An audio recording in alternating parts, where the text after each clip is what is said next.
Hello, friends and peace scholars.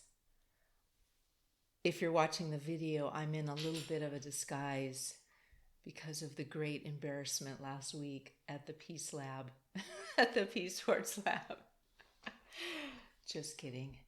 But this week was rough because that was such a rocky episode where I found errors in the podcast. And then there's just been a lot going on with my family. I take care of my mom, and we're making some decisions around that. So, with my sisters, and it's been a lot. And it's the first time that I've really thought, what am I doing? And poor AI, they got some pity party from me and some frustration on the errors. But it was good because I've changed my process to do some fact checking, better fact checking that I should have been doing in the beginning. And as I said I think I said last week, the book version of Peacewarts will have everything will be fact checked. And then going forward with the recordings. And they're just, when I asked Gemini, what's up? It put Gary Nosner in Atlanta, and that's not where the event happened. And so, yeah, it's a lesson to us all that if it comes from AI, we need to fact check it. So the last episode was lacking because we didn't see Teo. And I promise you, we will see him at the end. I already took the little video. He is sleeping right behind my chair. So you've probably heard his collar jingle jangle. In terms of what I've been up to besides my family things, I worked on book 3 of the Peace Experiments. We're in the 1970s. And Kitty Ocampost is 93 in the year 2056. So her age matches mine exactly. And some of my own personal memories are going into the 70s. So in the 70s, I was 8 through 17, I guess. And so it's a lot of fun, and I'm really looking forward. I'm going to release, once I have the 3rd book done, I'm going to release those 3 together, and we're going to go all the way through to the year 2056. Now we're going to get right into the homework. And I was so flustered last Saturday that I completely missed an episode. So this was the episode that came out last Friday. And then I recorded a number of episodes last weekend and thought I had edited and posted Fridays, but I missed one. So last week only had 2. So we're going to do 3. We're going to do episode 305, which was titled The Belonging Bond. And that's class 5 in social chemistry. And in this episode, we explored how shared rituals trigger oxytocin to override the biological fight response, using the freedom songs of the 60s and restorative justice circles as historical anchors. We discussed how synchronization and shared vessels create the belonging bond. So our homework for today, or for that episode, was to look up the role of singing in the Albany movement of 1961. It says that singing served as the foundational bed and air of the Albany movement, acting as an essential tool for unity, morale, and nonviolent organizing. That's from the Library of Congress. Unifying and empowering the community, bridging divides. Mass meetings in Albany churches began and centered around congregational singing, which helped dissolve differences in class, age, and background among the participants. And so the episode goes over when we do these kind of rituals, it bonds the group that's taking the action, and then it also has an effect on the people that might be facing the people taking the action, and it has a calming effect. Overcoming fear, activists noted that the emotional spiritual power of the music helped push past fear during marches and face-to-face confrontations and police And voicing resistance, protesters adapted traditional church hymns and spirituals by improvising lyrics with contemporary names and local struggles, transforming standard worship into direct protest. Probably some of the protest songs we have today. So then when we went to episode 306, I've had a busy morning. I didn't mention that. So hopefully I won't be too slow. You might need to speed me up. That's always the way. But I went to a doctor's appointment on Sunday with my mom. They're so backed up with MRIs that you can do them on the weekend because they're trying to get caught up. We did that. We saw my Uncle Jim, who just broke his hip, and he is my father's brother. My father is no longer with us, and he looks so much like my dad.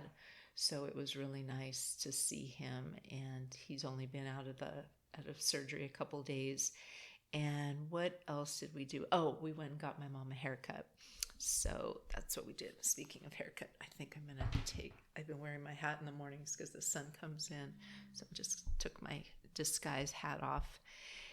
And so episode 306 that was the last Saturday's lab where Jem and I messed up. So we're moving on to episode 307. And this episode was titled The De-escalator's Posture. And in that episode, we examined threat math, how the primitive brain calculates danger based on body geometry, using Nelson Mandela's transition of power in 1994 and the 1960 Nashville sit-ins as historical anchors. We explore the protocols for signaling biological safety through physical posture and the open angle. And the homework here, this episode is talking about when you are walking into a potentially confrontational situation, that your open body language is going to make the person that you're interacting with less threatened. And I love all of these episodes and how they, affect us. They're not way up high in the sky. They're things we can work on in our own relationships. So this homework was look up Nelson Mandela's 1994 inauguration, gestures, or John Lewis's 1960 rules of conduct. So I'm going to choose John Lewis's 1960 rules of conduct. John Lewis formulated strict codes of nonviolent conduct for student demonstrators during the February 1960 Nashville sit-ins. I'm taking a drink of coffee. Nonviolent discipline: do not strike back, curse, or laugh if abused. Maintain order: sit straight, face the counter, and do not block entrances or aisles. Communication guidelines: do not converse with floor walkers, direct all inquiries to your leader. Leadership and procedures: remain in your seat until allowed to move by a leader and report all serious incidents. Commitment: act with courtesy, friendliness, and uphold the principles of love and nonviolence as taught by leaders like Gandhi and King. And then there's a number of resources. WagingNonviolence.org has an article called The Genius of John Lewis's Unyielding Nonviolent Discipline.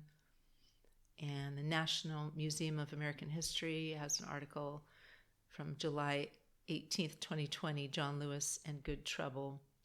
Then we went to episode 308 with the Humanizing formula. We examined empathy mechanics and how to collapse the monster images that form during high-stress conflict. Using Mo Molam's 1998 visit to the Maze prison as a historical anchor, we explore the protocols for restoring human scale to an opponent through physical cues, ordinary details, and breaking the villain script.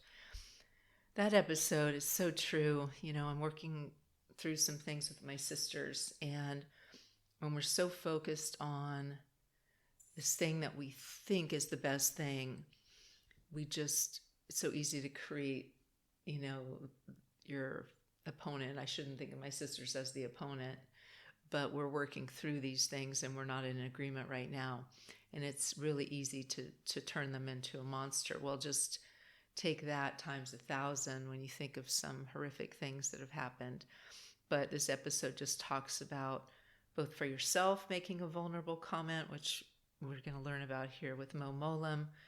Um, but imagining the person you're talking to in their human state, they have a family, they, they were a little kid once, that thing that we've learned about it, public speaking, imagine them in their underwear. I don't know about that, but humanizing things, that someone's not a monster.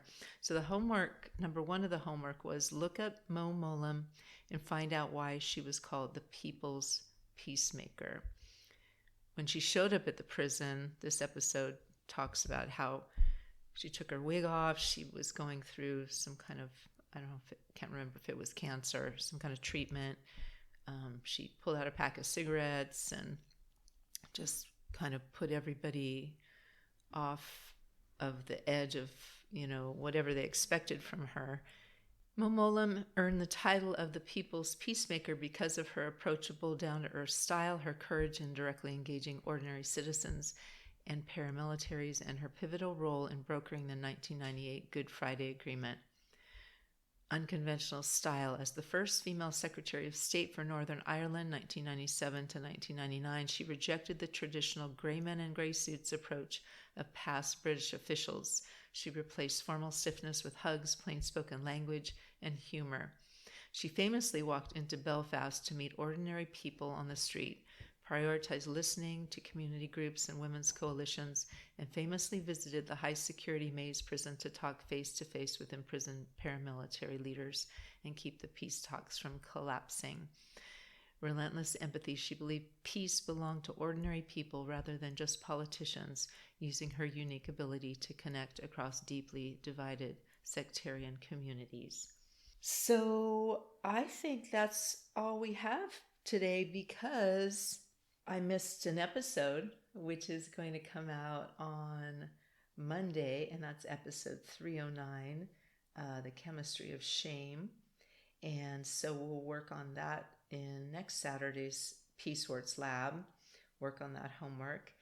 And my belly button birthday is this Thursday, August 27th.